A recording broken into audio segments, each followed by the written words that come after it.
Tiga jilid buku tebal ini berjudul Principia Mathematica yang ditulis dua filsuf terkenal, Alfred North Whitehead dan Bertrand Russell. Buku ini terlalu rumit untuk kalian baca karena berisi rumus-rumus logika yang sangat kompleks. Tapi yang harus kalian tahu adalah buku setebal ini dan serumit ini dibuat hanya untuk menjawab satu pertanyaan paling sederhana. Mengapa 1 tambah 1 sama dengan 2? Ya, 1 tambah 1 sama dengan 2. Hal paling pasti dan paling tidak mungkin salah masih dipertanyakan. Mengapa? Karena ini bukan soal 1 pensil tambah 1 pensil sama dengan 2 pensil.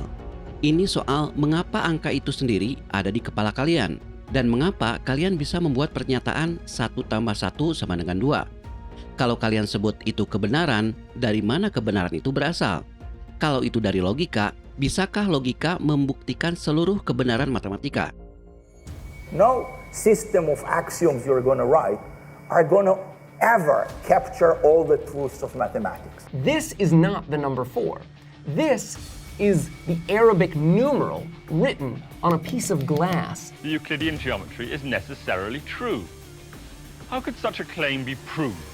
Nah guys, tonton video ini sampai habis, kita bahas masalah terbesar dalam matematika, yaitu kebenaran matematika itu sendiri. Nanti kalian akan sadar bahwa tidak semua kebenaran bisa dibuktikan secara logika. There will always be true statements that are impossible to prove. Karena itu guys, siapkan akalnya dan siapkan imannya, karena kita akan masuk pada kajian yang bisa membuat kalian gila. There are few certainties in life, but one thing we can all be sure of is that 1 + 1 = 2. Could you prove it?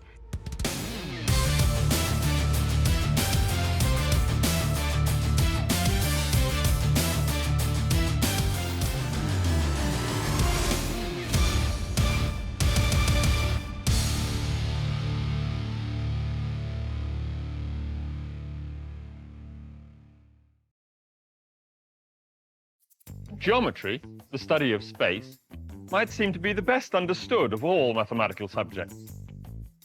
Surely its foundations are the most secure. But when mathematicians in the 18th and 19th centuries looked hard at these foundations, they found things were not so comforting. Selama ini mungkin kalian menganggap matematika itu ilmu pasti, yang kebenarannya mutlak. Misalnya, jumlah semua sudut segitiga adalah 180 derajat.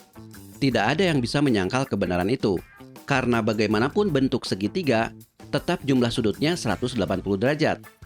Tapi kalian lupa bahwa itu karena kalian menggambarnya pada bidang datar. Bagaimana kalau kalian menggambarnya pada permukaan bola? Imagine this balloon to be a sphere. If I draw a small triangle, I think you will believe that nearby, if I look at it closely, it is very near a flat surface. But if I draw a large triangle, a line like that, and let me draw a nice right angle here. It's a good right angle. Perhatikan bahwa ketika kalian menggambar segitiga pada permukaan bola, kalian bahkan bisa menggambarnya dari dua sudut siku-siku, yang pada bidang datar itu tidak mungkin. Go back up to the North Pole or anywhere on a sphere. Look at that puppy there. This triangle has 90 degrees plus 90 degrees, so already 180 degrees here. Inilah yang menyebabkan para matematikawan sempat ragu dengan ilmu geometri yang selama ini dipelajari.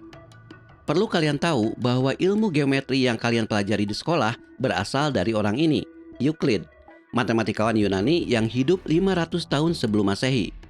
Dalam bukunya The Elements, Euclid menyusun aksioma-aksioma geometri. Aksioma adalah pernyataan logis yang tidak membutuhkan pembuktian karena sudah pasti benar. Misalnya, kalau ada satu garis lurus dan ada satu titik di sebelahnya, maka hanya mungkin digambar satu garis paralel dari titik itu. Dan dua garis paralel itu tidak mungkin bertemu. Benarkah pernyataan itu? Bayangkan situasi seperti ini. Anggaplah kalian bisa menyuruh dua semut berjalan secara paralel di permukaan bola. Semut-semut ini terlalu kecil untuk menyadari bahwa itu bola. Mereka pun mengira dunianya datar. Sehingga mereka pun yakin bahwa kalau mereka berjalan lurus secara paralel, mereka tidak mungkin bertemu. Ternyata mereka bertemu di satu titik. Inilah yang jadi keresahan para matematikawan di abad 18. Mereka merasa ada yang salah dengan geometrinya Euclid.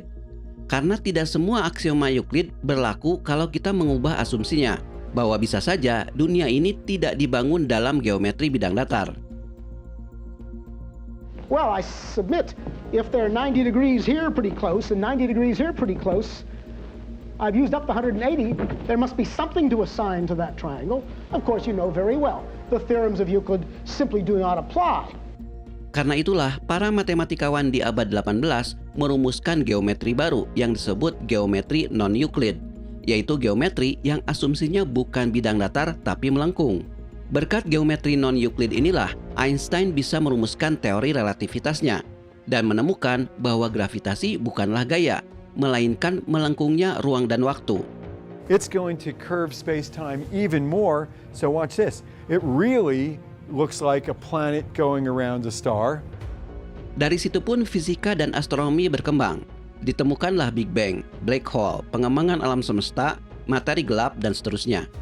Intinya, dari kasus geometri Euclid ini, para matematikawan menyadari bahwa matematika yang sudah bertahan selama 1000 tahun saja belum tentu benar. The Euclidean geometry is necessarily true. How could such a claim be proved?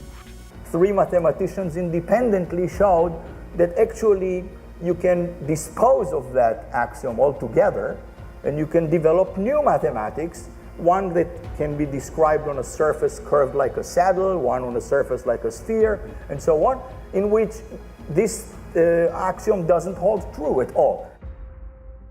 Dan itu hanya satu contoh ketidakkonsistenan dalam matematika.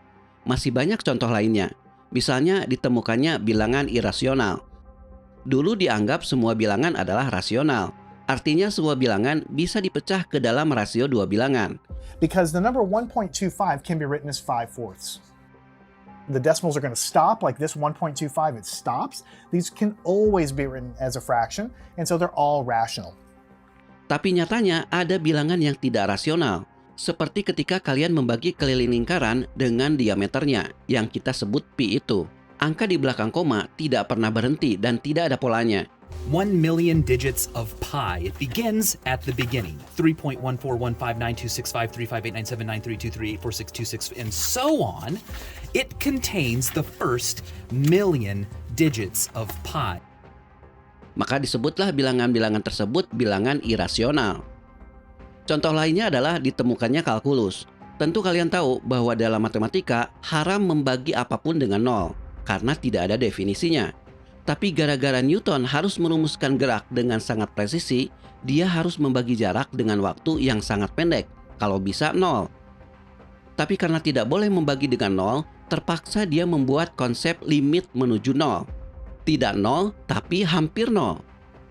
Dulu itu dianggap aneh, tapi sekarang jadi cabang matematika baru yang disebut kalkulus. What is infinitesimally small? That is smaller than any number that you can think of. It's not zero, but it is smaller than any number that you can think of. Nah, temuan-temuan ini membuat para matematikawan pusing. Bagaimana memastikan supaya matematika tetap konsisten? Mereka pun baru sadar bahwa ternyata selama ini matematika tidak punya fondasi. Fondasi yang bisa menjadi dasar seluruh kebenaran matematika. Tapi apa fondasinya? Sebagian besar berpendapat fondasinya adalah logika murni. Tapi bisakah logika menjawab seluruh kebenaran matematika? Disinilah para matematikawan berdebat sampai ke ranah filsafat. Apakah matematika ditemukan atau diciptakan? Mereka pun terbagi menjadi 3 kubu. Kubu Platonis, kubu Intuitionis, dan kubu Formalis. Kubu Platonis berpendapat bahwa matematika ditemukan. Mereka mengacu pada filosofinya Plato, bahwa kebenaran sejati tidak mungkin dari alam ini, tapi dari alam lain.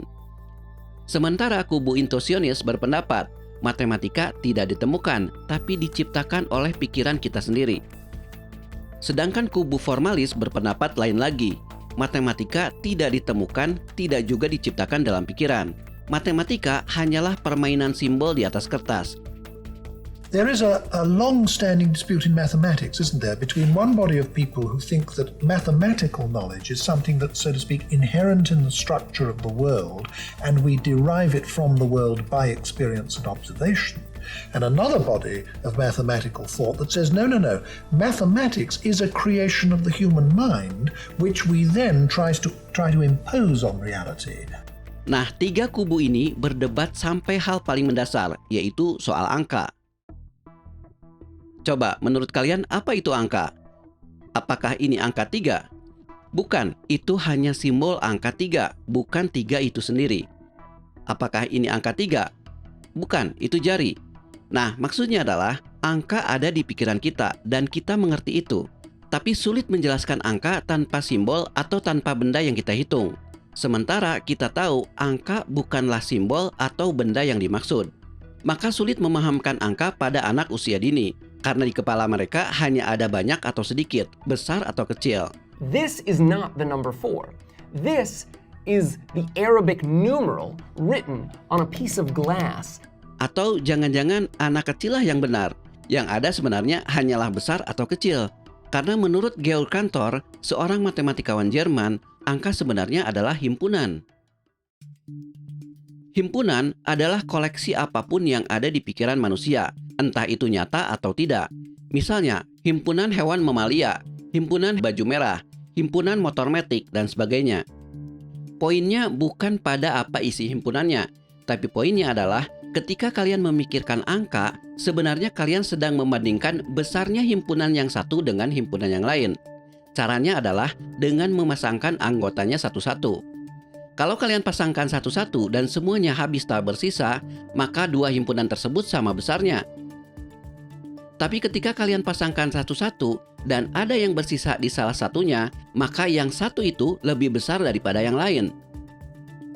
Dengan cara itulah kalian bisa mengurutkan himpunan yang besarnya berbeda-beda dan memberinya nama 1, 2, 3, dan seterusnya. Itulah dasar logika mengapa kita mengenal angka menurut Georg Cantor. Jadi menurut Cantor, pada dasarnya semua cabang matematika bisa diturunkan dari himpunan ini. Mendengar teori himpunannya Cantor, para matematikawan pun mendapat titik terang. Bisa jadi inilah fondasi dari matematika. What is a number? And the answer would be that numbers are sets. Tapi ada satu permasalahan, yaitu soal ketak terhinggaan. Tak hingga itu bilangan atau bukan? Georg Cantor pun berdebat dengan gurunya sendiri, Leopold Kronecker.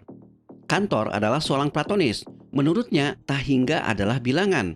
Bahkan karena dia seorang religius, baginya meniadakan tak hingga sama saja dengan meniadakan Tuhan. Sedangkan Kronecker adalah seorang intuisionis. Menurutnya, tak hingga bukanlah bilangan. Ia hanyalah proses menghitung yang tidak pernah selesai. Nah, untuk mendebatnya, Cantor pun membuat sebuah argumen terkenal yang dikenal dengan argumen diagonal Cantor. Dia bertanya seperti ini, mana yang lebih besar? Tak hingga dari bilangan asli 1, 2, 3, dan seterusnya sampai tak hingga, atau tak hingga dari bilangan real antara 0 dan 1? Secara intuisi kita menganggapnya sama saja, tak hingga ya tak hingga, tidak ada besar atau kecil. Tapi Cantor bisa membuktikannya beda melalui himpunan.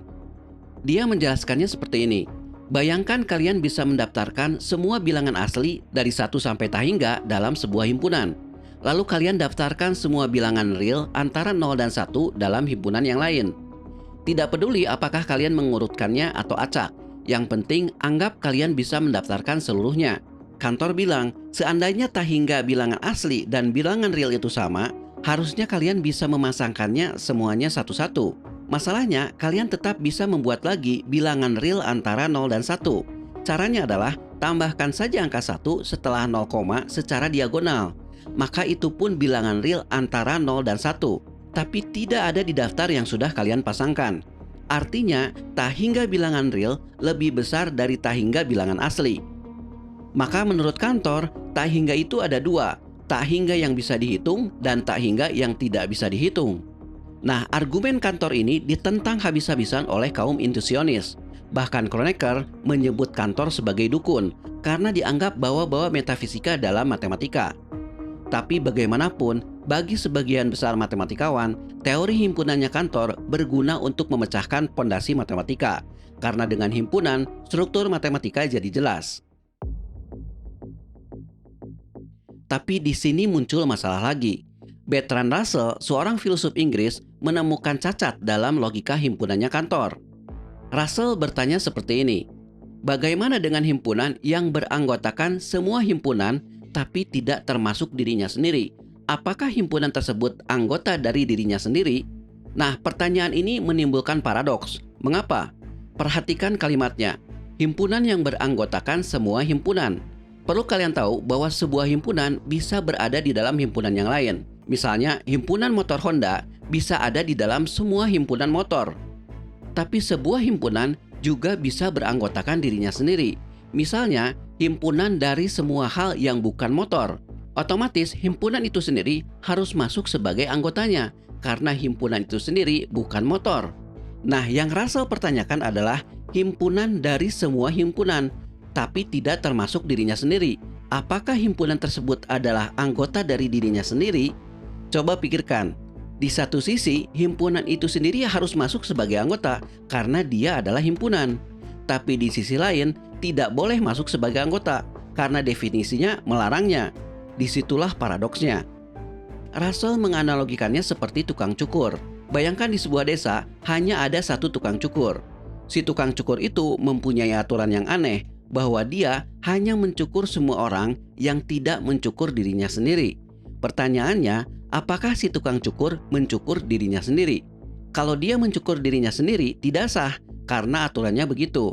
Tapi kalau dia tidak mencukur dirinya sendiri, harusnya dia mencukur dirinya sendiri karena termasuk warga desa itu. Bingung kan? Nah, paradoks ini kemudian dikenal sebagai paradoks Russell. Dan ini menjadi puncak dari krisis fondasi matematika. Betapa sulitnya membuktikan kebenaran matematika hanya dari logika murni. If the barber doesn't shave himself, then he's one of those that don't shave themselves and then he has to shave himself. And so it basically showed that our logical system can be fallible. Tapi apakah mereka menyerah? Tidak. Russell kemudian mengajak Alfred North Whitehead untuk membangun matematika dari awal. Dia percaya bahwa seluruh kebenaran matematika bisa dibangun dari aksioma-aksioma seperti yang dilakukan oleh Euclid. Hanya saja, belajar dari kesalahan Euclid, dia tidak mau mendasarkan matematika pada objek visual seperti geometri. Matematika harus murni lahir dari pernyataan-pernyataan logis, bukan empiris. Russell dan Whitehead pun bekerja siang malam tanpa henti selama bertahun-tahun untuk menyusun pembuktian-pembuktian matematika murni dengan logika. Lahirlah 3 jilid buku tebal berjudul Principia Mathematica dengan notasi-notasi logika yang sangat kompleks. Untuk menjelaskan 1 tambah 1 sama dengan 2 saja butuh sampai 300-an halaman. Di halaman 379 mereka menulis, pernyataan di atas kadang-kadang berguna. Kalimat ini adalah sindiran buat dirinya sendiri yang susah payah membuktikan 1 tambah 1 sama dengan 2 yang anak TK saja tahu itu. Tadinya bahkan mereka mau menulis jilid keempat, tapi mereka keburu enak sendiri. And you know, after trying to read this thing, I can understand why. It's so hard to read. It's filled with pages and pages of obscure symbols, and the writing is so dense that after I'd finished a paragraph, I really had no idea what it was about. Jadi apakah buku ini bisa dipakai sebagai pondasi matematika? Tidak juga, karena tidak praktis dan hampir tidak ada yang mau membacanya. Nah, perlu kalian tahu bahwa sistem logika yang disusun oleh Russell dan Whitehead ini sering disebut logika formal.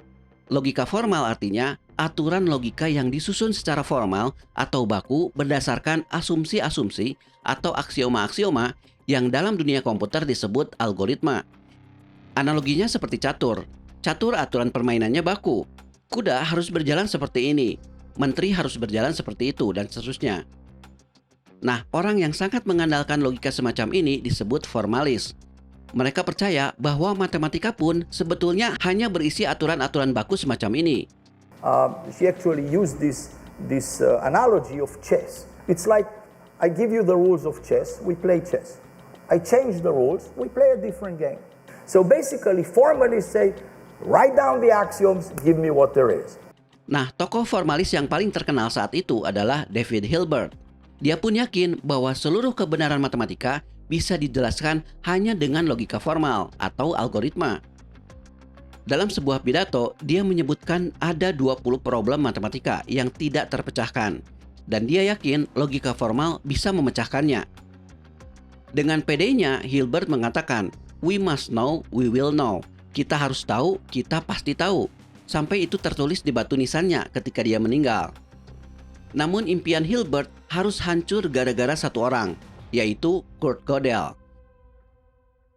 Pada tahun 1931, Kurt Gödel dalam usianya yang masih 25 tahun mengeluarkan makalahnya yang berjudul tentang proposisi-proposisi yang tidak dapat diputuskan secara formal dalam Principia Mathematica dan sistem terkait.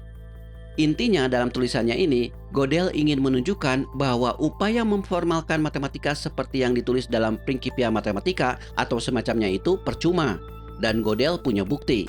Nah, kita tidak akan membahas bagaimana proses pembuktiannya karena terlalu rumit. Kapan-kapan kita bahas secara khusus. Tapi intinya, Gödel mengkonversi seluruh sistem logika formal yang ada pada buku Principia Mathematica ke dalam hitungan matematis, sehingga sistem tersebut bisa menilai dirinya sendiri. These symbols have the Gödel numbers 6, 5, 6. The prime numbers, and we raise 2 to the power of... Lalu Gödel menyusun sebuah pernyataan matematis yang kalau diterjemahkan berbunyi, pernyataan ini tidak bisa dibuktikan. Perhatikan bahwa kalimat ini sah karena bisa diterjemahkan ke dalam bahasa matematis yang merupakan bagian dari logika formal tersebut. Artinya, mau tidak mau, pernyataan ini pun harus turut dibuktikan oleh sistem formal tersebut. Nah, masalahnya dilematis. Kalau pernyataan ini bisa dibuktikan oleh sistem, maka kita membenarkan bahwa pernyataannya tidak bisa dibuktikan menurut kalimatnya sendiri. Artinya, sistem formal tidak konsisten. Sementara kalau pernyataan ini tidak bisa dibuktikan, artinya sistem formal tersebut tidak lengkap, karena pernyataan yang satu ini tidak bisa dibuktikan. Nah, kalimat sederhana inilah yang membuat semua matematikawan syok berat, karena sulit dibantah. Teorema Gödel seolah mengatakan bahwa sesempurna apapun kita menyusun algoritma untuk membuktikan kebenaran matematika, akan selalu ada kebenaran yang tidak bisa dibuktikan. No system of axioms you're going to write are going to ever capture all the truths of mathematics. There will always be true statements that are impossible to prove.